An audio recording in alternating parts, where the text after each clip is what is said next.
It was a crisp autumn morning when the headline ripped across every major news feed. At 71, Jerry Seinfeld can no longer recognize his own family. The diagnosis is heartbreaking. For decades, Jerry's razor-sharp routines kept millions in stitches, his observational humor a comforting constant from late-night stages to sitcom reruns. Yet behind the laughter and living room cameos, a silent storm had gathered, one that threatened not only his comedy legacy, but the very essence of his identity. The people who know him best, the ones he shared his life and laughter with, now face a terrifying reality. The man who once joked about, "What's the deal with everything?" can no longer place the faces he loves the most. Just weeks before the diagnosis, fans assumed Jerry's occasional missed cues or forgotten lines were signs of a busy schedule or perhaps even creative reinvention. He'd quip on his podcast about misplacing his keys again, or pause mid-riff on stage, feigning indignation at his own fleeting memory. Audiences chuckled, thinking it part of the act. But when his wife, Jessica, gently asked if he recognized their daughter at the family photo shoot, and he hesitated, confusion spreading across his face, something shifted. The off-camera glances, the subtle pangs of worry, began to replace the punchlines. At the famed TME clinic in New York, renowned neurologists greeted Jerry with both admiration and trepidation. He walked in with the confident stride of a seasoned pro, greeting staff with his signature grin. But as tests unfolded, cognitive assessments, MRI scans, memory recall exercises, the results painted a harrowing portrait. Early-stage Alzheimer's disease. The same mind that once turned everyday minutiae into comedic gold was now betraying him, erasing chapters of the life he'd built on laughter. Doctors call it the long goodbye. An insidious progression in which small losses cascade into staggering defeat. The inability to call out a punchline set, the failure to place a beloved friend's face in a crowded room, the faltering of speech rhythms once so effortless. For Jerry, whose career thrives on timing and recognition, the diagnosis cut deeper than any critique. It was a personal affront to everything he'd mastered: observation, recall, delivery at a home. The air grew thick with hushed conversations and careful adjustments. Kitchen timers replaced memory. Photo albums were marked with names and dates in bold letters. Jessica found herself mastering silent signals, placing her hand on his shoulder, drawing his attention back to the present. Their daughter, now in her 20s, practiced flashcards. "Dad, that's Grandpa Ben," she'd say, flipping to the next card. "Dad, that's Sister Ellen." With trembling resolve, they turned their living room into a compassionate classroom, determined to preserve the man at the heart of their family. Yet heartbreak lies in unpredictable moments. During a quiet moment in their sunlit backyard, Jerry spotted a figure approaching and greeted him by name, only to realize too late that it was not his longtime best friend Larry David, but a startled gardener carrying autumn leaves. On the stage of the comedy club where Jerry had built his empire, he once paused mid-routine, scanning the audience for a familiar face, his brother, Jeff, only to mumble, I know you," before rushing into the next joke. Each incident sent shockwaves through his inner circle. Was this memory lapse a one-off, or the harbinger of deeper decline? In interviews shortly after the official announcement, Jerry showed the world a different kind of performance, one of raw vulnerability. With a slight tremor in his voice, he admitted, "I've always thought of memory as the best material source. But now I'm learning it's also the thing you hold most dear." He spoke of family movie nights, of loathed practice sessions for his 1981 audition for NBC, of the exact moment he first felt the glow of laughter in the audience. Each anecdote shimmered with nostalgia, but also with the ache of knowing that future moments might slip through his fingers. Hollywood braced for impact. Would this mean the end of his beloved web series? The cancellation of high-profile specials? Fans launched a social media campaign under #RememberJerry, sharing their favorite Seinfeld clips and urging the world to celebrate his legacy while he could still appreciate it. In support, fellow comedians, from Chris Rock to Tina Fey, took to stages to honor his influence, weaving jokes with heartfelt pleas to cherish every second with loved ones. And yet, even as the medical prognosis cast a long shadow, a spark remained. Jerry's agent confirmed that he was working with specialists in cognitive resilience, exploring experimental treatments, and enrolling in supportive therapy groups designed for creative minds. Memory coaches offered bespoke exercises, improvisation drills, sensory recall games, and stand-up skit rewrites tailored to reinforce neural connections. It wasn't just about preserving jokes. It was about preserving identity. So why is this story resonating around the world? Because beneath the laughter lies a universal fear, the gradual erasure of self. We all worry that one day our own memories, our shared stories, inside jokes, and the faces of those who love us could dissolve into silence. Jerry Seinfeld's predicament makes this fear palpable. A beloved icon, a master of memory and mirth, now grappling with the cruel irony that his mind is becoming his biggest bill of bad tickets. In the days after the Alzheimer's diagnosis, Jerry Seinfeld found himself navigating an unfamiliar routine. Memory tests in the morning, speech recall exercises in the afternoon, and gentle reminders scattered throughout every hour. He joined a specialized cognitive therapy program for performing artists, where facilitators designed improvisational games to reinforce neural pathways. One exercise asked him to recall the sequence of jokes in a classic routine, line by line, until the narrative flowed without hesitation. Another drill involved interacting with fellow comedians in a modified open mic setting, where laughter served both to entertain and to cement connections between humor and memory. It was rigorous work, but Jerry approached it with the same meticulous precision that had once guided his writing, dissecting each punchline, analyzing timing, and repeating until familiarity felt natural again.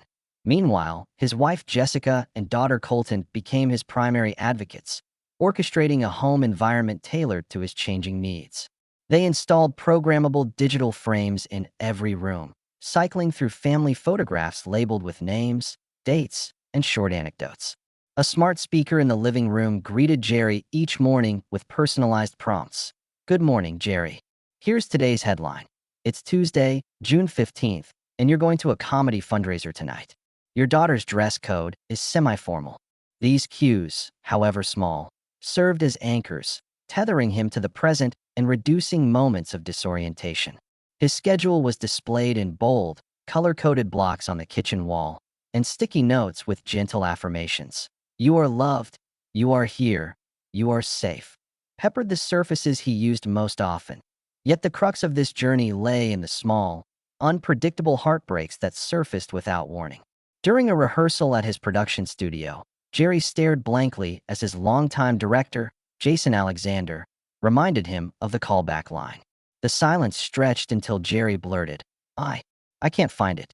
Jason, who'd played George Costanza for 9 seasons, froze mid-film roll, his expression shifting from confusion to gentle concern. They paused, reset, and tried again. Every reset a reminder that even the simplest cues no longer came automatically. In moments like these, Jerry's trademark bravado subsided, replaced by a raw vulnerability rarely glimpsed by audiences who knew him only through polished television segments.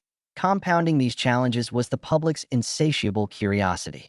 Despite Jessica's request for privacy, paparazzi lenses prowled outside their suburban home, seeking glimpses of his gait or the shine of his eyes. Gossip columns speculated on his condition. Was it really Alzheimer's or a more aggressive neurological disorder? Talk show hosts delicately danced around the topic, eager to express concern without exploiting his vulnerability for ratings. A few well-meaning outlets encouraged fans to send memory boxes filled with handwritten notes or childhood mementos, tipping into a territory that felt intrusive rather than supportive. The family quickly issued a statement.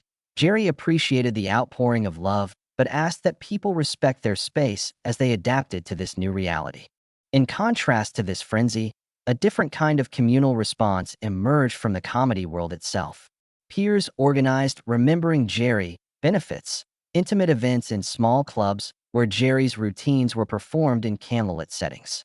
Proceeds funded research on Alzheimer's and provided grants for cognitive care services. During one gala, Chris Rock took the mic and shared stories of cross-country drives with Jerry, late-night writing sessions fueled by pizza and banter. Rock's set wasn't just a tribute. It was a testament to camaraderie in the face of loss. Comedians from every generation told their own Seinfeld stories, each laugh punctuated by a collective awareness that every moment mattered more than ever. To the renowned TME clinic, neurologists continued to monitor Jerry's progression with both optimism and realism. He participated in a clinical trial for an experimental antibody therapy aimed at slowing the accumulation of amyloid plaques in the brain. Early data suggested minimal side effects, but the true efficacy would only become clear over months. He also worked with a specialist in music-based therapies, exploring how familiar songs from the 70s and 80s could trigger memories of personal anecdotes, like the time he and Larry David wrote a sketch about an airline pilot's minor grievances, which later evolved into a humorous airport scene. As the melody played, Jerry's eyes would light up, and he'd finish the story with unexpected clarity, revealing that neural connections still pulsed beneath the gathering fog. Through every appointment, every therapy session, Jerry's core resilience shone through. He refused to let the diagnosis define his final act. Even when words faltered on stage, he found ways to pivot, ad-libbing new bits about memory loss itself, using self-deprecating humor to disarm audiences who might otherwise feel uneasy. "I went to my own show last night," he'd quip.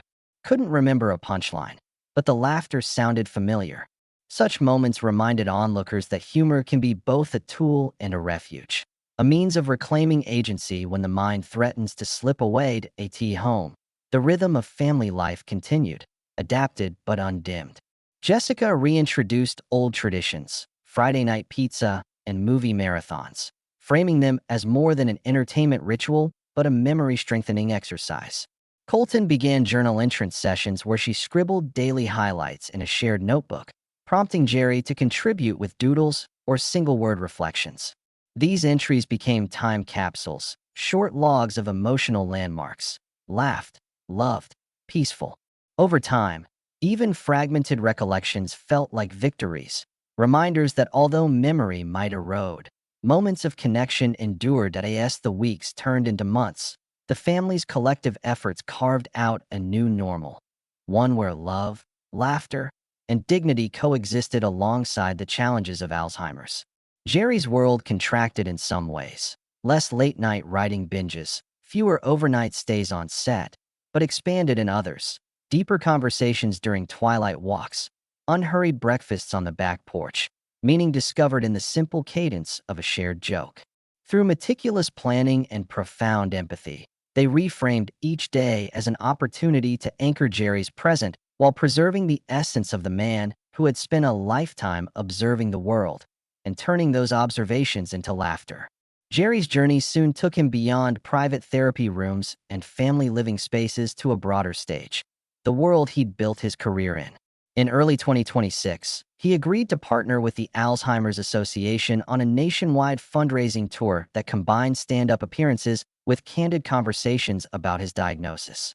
Each evening, in theaters seating thousands, he would perform a new set: jokes about lost punchlines, missing backstage cues, and the absurdity of trying to remember the premise of your own routine.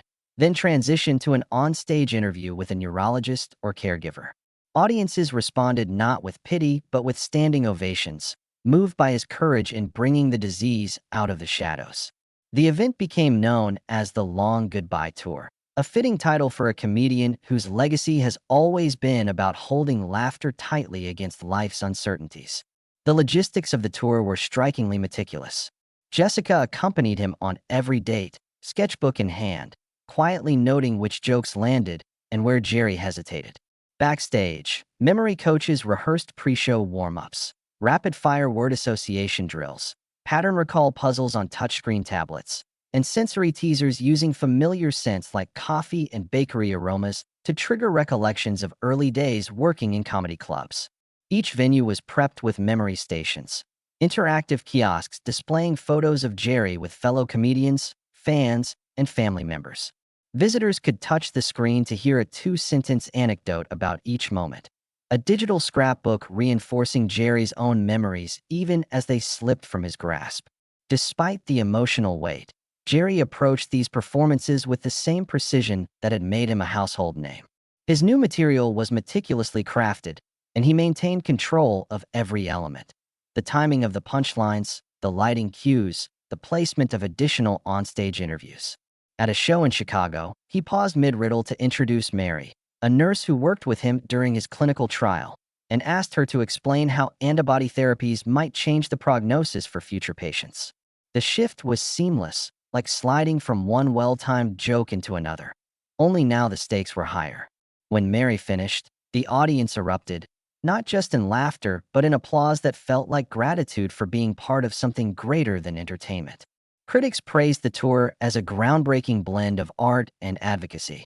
Reviews noted that Jerry's self-deprecating humor created an environment where vulnerability felt safe. One reviewer wrote, "Seinfeld has given us permission to laugh at our fear of decline while also asking us to care, to remember, and to act." The tour raised millions for research grants and support programs, but more importantly, it reframed public perception. Alzheimer's was no longer a whispered shame, but a shared challenge confronted on national stages by one of America's most beloved comedians. In quiet moments between shows, Jerry wrestled with the weight of his new role. He knew that every laugh came at the edge of a cliff, each punchline a fragile lifeline thrown into the abyss of fading memory. He wrote in his journal, "I used to joke that memory was my stock in trade. Now I see how precious it really is. These nights are as much therapy for me as they are for the crowd." He found solace in the fans who showed up night after night, some carrying signs reading, "We remember you, Jerry," or wearing t-shirts emblazoned with his name and the slogan, "Keep on laughing." Their unwavering support became a reservoir of strength for him and his family. Off the road, the family continued their routines built around care and connection. Colton enrolled in a program to learn therapeutic art techniques, painting sessions that served as memory anchors. On weekends, she would guide Jerry through color palettes that corresponded to specific periods of his life: the vibrant reds and golds of his childhood home, the muted blues of late-night writing sessions, the green of Central Park strolls with friends. Each brushstroke anchored a memory, however fleeting, and gave him a tactile means of revisiting moments that words alone could no longer convey. As the months passed, Jerry also agreed to a documentary chronicling his experience. Filmmakers embedded a small crew in his daily life, capturing breakfast conversations, therapy exercises, nights on tour, and intimate family gatherings. The goal was not voyeuristic sensationalism, but an honest portrait, a man grappling with the erosion of his most cherished gift. Early screenings at film festivals moved critics to tears, and the documentary was praised for its unflinching portrayal of cognitive decline. It won awards for both directing and advocacy, and more importantly, it sparked new waves of fundraising and volunteer sign-ups at memory centers nationwide. Through it all, Jerry never lost sight of his roots in comedy. He continued to write material on napkins, send drafts to his former writing partner Larry David, and workshop bits in small Chicago clubs, spaces that reminded him of the late-night haunts where he first honed his voice. He joked that the key to living with Alzheimer's was treating each day like an open mic. Live fully in the moment, cherish every laugh, and accept that some lines will vanish before they land. And though the diagnosis is heartbreaking, it has also revealed a deeper truth: that memory is more than a backstage prop. It's the connective tissue that binds us to each other and to ourselves. And yet, even as cameras rolled for the documentary, Jerry found that the most potent footage came from small, unscripted moments. One particularly tender scene captured him reading a handwritten letter from a longtime fan, someone who'd been in the front row when he first tested out material at the legendary Uptown Comedy Club. As he fumbled over the fan's name, his eyes filled with tears. That raw emotion, the sharp contrast between his robust stage persona and his private uncertainty, resonated deeply at the Sundance premiere.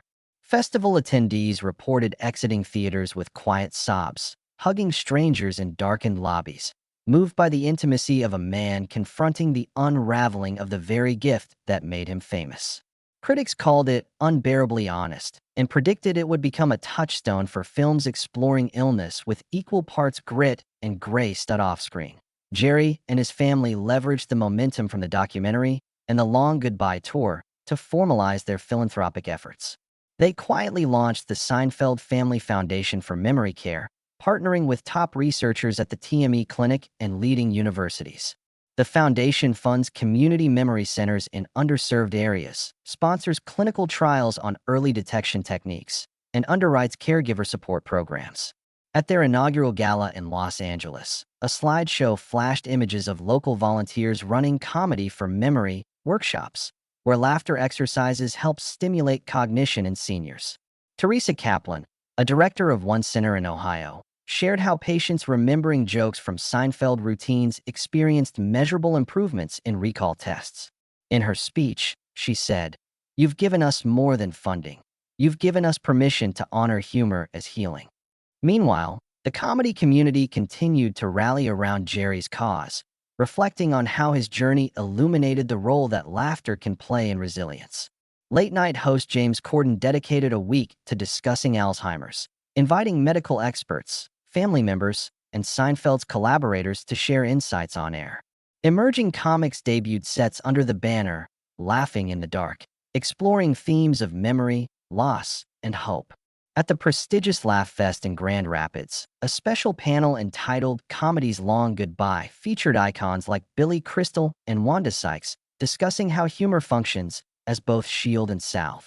Rather than treating memory loss as a somber topic, these tributes embraced it as part of the human condition, proof that comedy has always thrived on life's imperfections. Back at home, the Seinfeld residence became a living memory archive. Glass-front bookshelves housed color-coded binders, scripts, journal entries, headshots, and even containers of ticket stubs from pivotal performances. A digital interface on the foyer wall allowed Jerry to swipe through decades of his career, stand-up sets, episode clips, award acceptance speeches, tagged by year and emotion. His daughter, Colton, painstakingly categorized each moment, adding voiceovers where Jerry's faltering recounts required context. Over Sunday brunches, they watched these compilations together, pausing when he needed time to process a punchline or relive a behind-the-scenes anecdote. Between bites of pancakes, he'd offer asides about writing rooms, late-night pizza runs, or the first time Elaine's theme song played on the studio lot. A gentle reinforcement of the life he once navigated with effortless recall. Throughout this chapter of his life, Jerry's creative process evolved in surprising ways. He began drafting new material not in notebooks, but on voice memos, short audio sketches triggered by everyday observations. He'd record 5 or 10-second riffs whenever an idea struck. A commuter's odd behavior on the L train, a barista's awkward small talk, or the price of online groceries in 2026. When he later revisited these snippets, he'd transcribed them onto laminated cue cards, which served both as writing prompts and memory anchors. This method allowed him to continue refining his craft despite cognitive challenges, and to prove that even fractured memory can fuel fresh humor. It also offered a model for other creatives facing similar struggles, showing that adaptation can lead to unexpected avenues of expression. Looking to the future, Jerry and his loved ones approached each day as both gift and challenge. They maintained hope in ongoing clinical trials, celebrated incremental research breakthroughs, and clung to the belief that medicine might one day halt or even reverse certain forms of cognitive decline. More than anything, they cherished the simple victories. A morning when he recalled an entire punchline unprompted, a spontaneous burst of laughter at an inside joke, a moment when his wife and daughter saw the spark in his eyes and knew he still recognized them. While Alzheimer's may cast a gradual shadow, Jerry's journey illuminated the power of community, purpose, and humor, reminding us that even in the face of heartbreak, laughter can create luminous moments of connection that endure long after fleeting written words are forgotten.